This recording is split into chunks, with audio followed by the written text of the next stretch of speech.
Franciliens et franciliennes, chers internautes, bonsoir, bonjour, selon l'heure à laquelle vous verrez cette vidéo. Aujourd'hui est un jour exceptionnel pour moi et pour vous, parce que nous sommes au mois de mars. Oui, qui dit mars dit femme pour moi, parce qu'il y a un grand M là-bas qui dit maman. Il y a tellement de choses dans le mois de mars et aujourd'hui, nous allons recevoir, je vais recevoir pour vous une femme, une leader, en tout cas, une maman extraordinaire, un pasteur extraordinaire. Elle est majestueuse, elle est aimante, elle est prestigieuse d'ailleurs, elle est sereine. C'est une femme très calme et extraordinaire. Moi, je ne veux pas vous en dire plus. Je suis actuellement au CCT, mais je ne vous en dirai pas plus tout de suite. On va d'abord voir avec qui je suis. Elle s'appelle Bra Edwige. Mais en France, on l'appelle Mbra Edwige Marie-Florence. C'est le pasteur du CCT. Je pense que vous l'avez compris. Nous l'appelons tous affectueusement Maman Edwige. Nous sommes aujourd'hui le 8 mars. Oui, le 8 mars nous rappelle tellement de choses. Les femmes ont eu le droit à tellement de choses. Mais aujourd'hui, ce n'est pas moi qui va parler. Je serai là pour poser les questions que vous ne pourrez pas lui poser. Et elle va nous parler. On va l'écouter parce que elle sait le faire, c'est une leader et elle sait guider des troupes. On retrouve Maman Edwige. Je vous retrouve tout à l'heure. Chers internautes, nous sommes avec le pasteur Edwige, une femme aux multiples casquettes. Aujourd'hui, j'ai tenu à recevoir cette grande dame pour le 8 mars parce que c'est une dame au grand cœur, c'est une dame qui guide des leaders parce que, je vous dis, c'est le pasteur du CCT. Mais laissez-nous comme ça aller dire bonjour à notre pasteur adoré. Bonjour, bonsoir, hein, pour ceux qui nous regardent, on ne sait pas à quelle heure, mais bonjour Maman Edwige. Bonjour France. Merci. Comment vous vous sentez, pasteur, sur le plateau de France Okanza TV? Ah ben, très bien. Ah, Très bien. on rend grâce à Dieu, hein, parce que moi, je suis déjà en train d'arracher mes bénédictions. Donc, soyez attentifs de là où vous êtes, parce qu'elle va vous communiquer certaines adresses. Si vous voulez rentrer en contact avec elle pour de multiples conseils, quel que soit le conseil, elle est multitâche. Je vous ai dit, elle a beaucoup de casquettes. Maman Edwige, on va parler de la femme. On va parler de la femme maman, on va parler de l'épouse, on va parler d'une vendeuse, de la ménagère, de la femme entrepreneuse, entrepreneur, comme on dit. On va parler de femme pasteur. Déjà, avant de commencer, moi j'ai envie de savoir, on devient pasteur qui veut ou on est appelé ou on est consacré? Comment ça se passe pour devenir pasteur? Déjà en tant que femme. Merci déjà pour la question. Tout le monde peut être pasteur, mais c'est un appel. Il faut qu'on soit appelé à le Seigneur. Après, d'une personne à une autre, c'est différent. Moi, je peux donner mon expérience personnelle qui n'est pas l'expérience de quelqu'un d'autre. Donc, quand on va continuer, je vais donner mon expérience personnelle de mon appel. D'accord, de votre appel. Moi, supposons que je ne sois pas chrétienne, moi j'ai envie de vous dire, il vous appelle comment? Par une adresse mail, un téléphone? Comment le Seigneur arrive à vous appeler? Parce que moi, je peux me proclamer pasteur, par exemple, aujourd'hui, parce que j'ai l'art de parler. Je sais parler devant les gens, je connais l'évangile et je peux venir dire au peuple que je suis pasteur. Et comme je sais que c'est un milieu souvent masculin, et il y a encore beaucoup de gens, pas plus tard que hier, j'en ai rencontré un qui disait « Les femmes n'ont pas le droit de prêcher dans une église. » Parce que je pense qu'il est resté encore lui là dans l'Ancien Testament, non? D'accord. Mais maman, moi j'ai envie de savoir, cet appel-là, moi j'insiste là-dessus, c'est téléphonique, c'est par mail, c'est par songe. Parce que vous, Dieu vous parle. Nous, il ne nous parle pas, on dirait. Dieu parle à tout le monde. Ouais, Dieu parle à tout le monde. Mm. Et pour mon cas personnel, déjà, je veux dire que la Bible dit, depuis le sein de ta mère, je te connaissais. Voilà. D'accord. Je t'avais déjà consacré. En d'autres termes, avant de naître, on a déjà l'appel de Dieu sur notre vie. C'est la manifestation qui peut prendre du temps ou qui peut prendre plusieurs formes. Donc, l'appel n'a pas de sexe parce que le Saint-Esprit n'a pas de sexe non plus. Donc, comme tu l'as bien dit, c'est vrai qu'il y a une catégorie de personnes qui s'opposent au ministère des femmes parce que peut-être qu'ils n'ont pas bien compris. Ils n'ont pas bien compris parce que quand on prend dans toute la Bible, dans toute la parole, on a vu des femmes en première ligne. Des exemples? Exemple, Marie, la mère de Jésus. Oui. Elle a joué un rôle incontournable. Si elle n'était pas là, Jésus ne naîtrait pas. Donc, il y a Déborah qui était juge en Israël.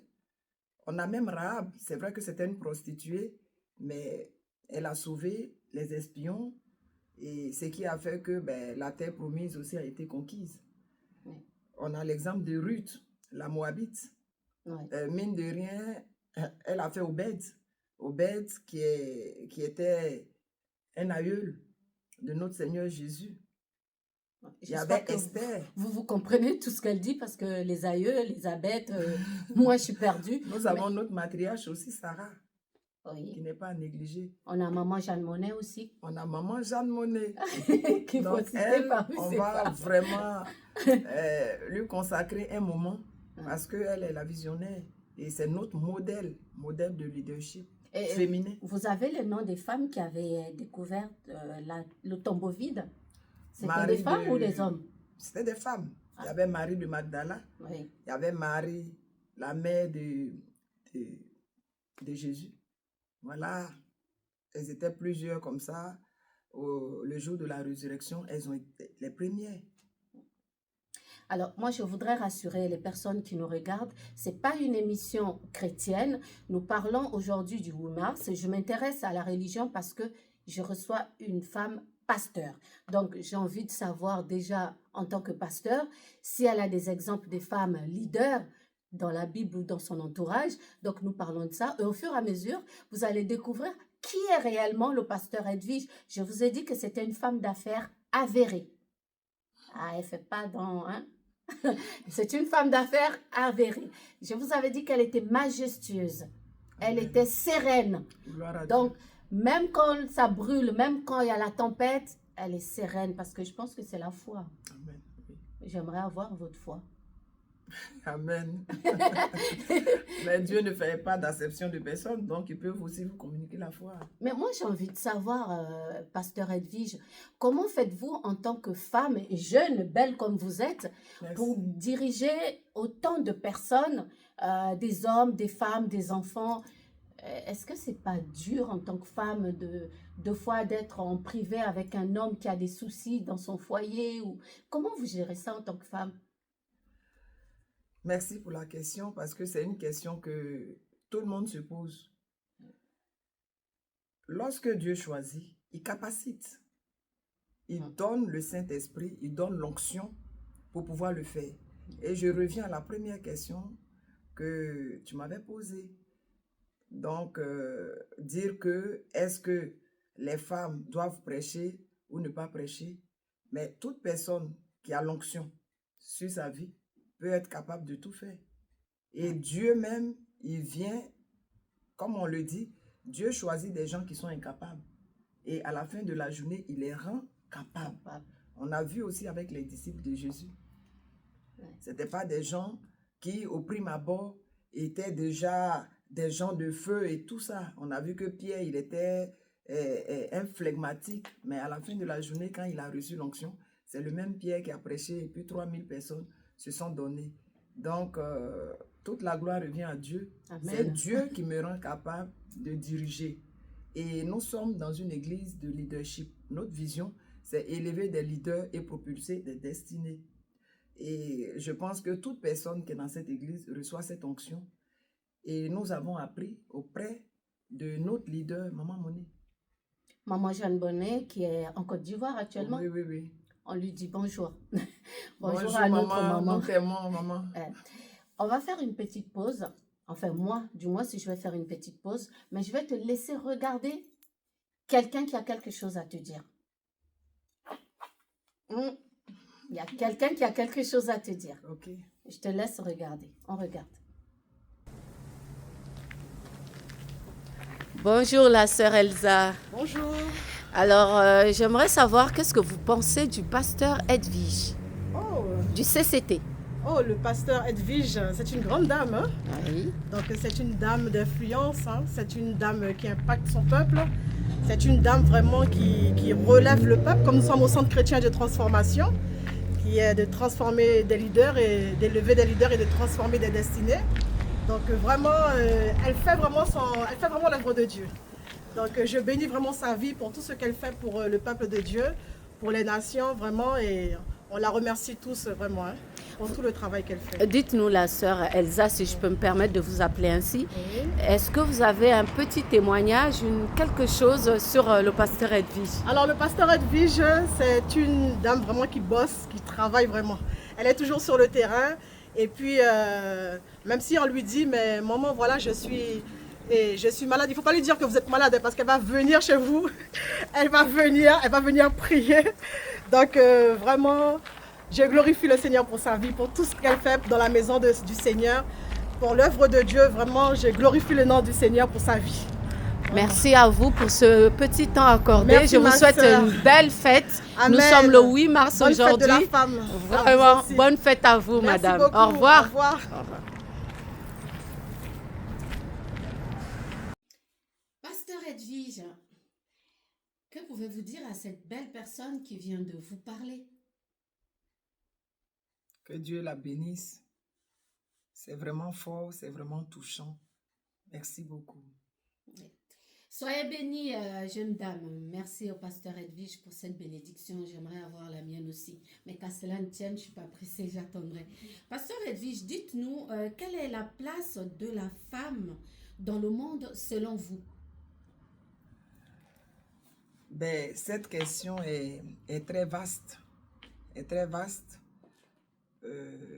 Moi, je vais parler de la place de la femme dans deux pays différents. En Côte d'Ivoire, le pays d'où je viens, où j'ai grandi, où j'ai vu voilà, des femmes là-bas. Je pourrais dire qu'en Côte d'Ivoire, les femmes ont certains droits, mais il y a beaucoup de choses encore à faire.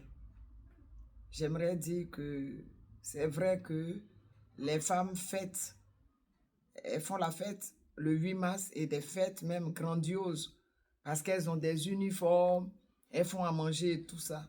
C'est bien beau, mais au-delà des fêtes qu'elles font, il faut qu'elles trouvent des plateformes de réflexion pour éventuellement poser encore des revendications à l'Assemblée nationale, par exemple, pour que des droits s'étendent encore à leur niveau.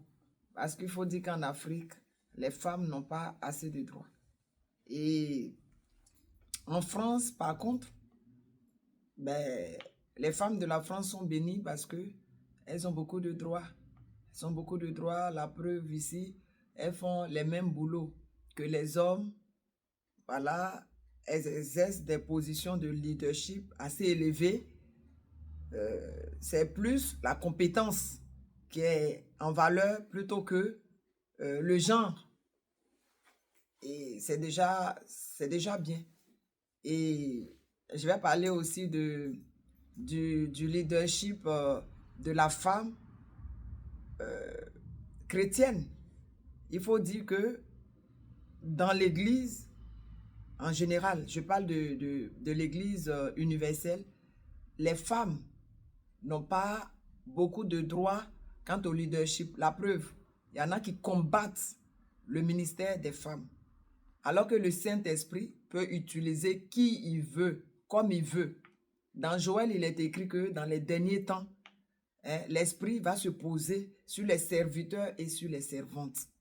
Mais malheureusement, on trouve encore des églises où il n'y a pas de femmes pasteurs.